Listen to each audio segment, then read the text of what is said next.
Лекарите ми казаха, че от 3 ми сърдечни клапи 2,5 са вече повредени.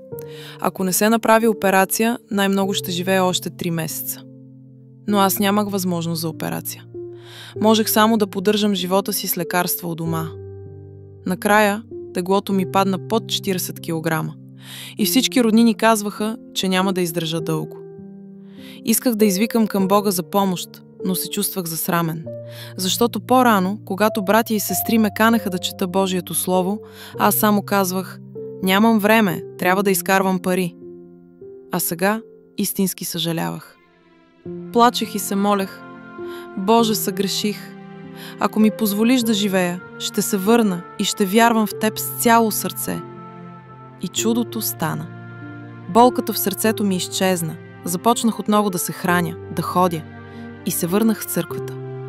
Макар че след години болестта се върна, аз знаех: моят живот не е в ръцете на лекарите, нито в парите, а в Божиите ръце.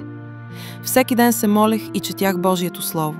И клапите ми бяха възстановени. Всички казват, че това е чудо. Аз знам.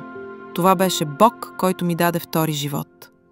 Ако и ти вярваш, че нашият живот е в ръцете на Всемогъщия Бог, кажи амин и сподели това свидетелство, за да прославим заедно Неговите чудни дела.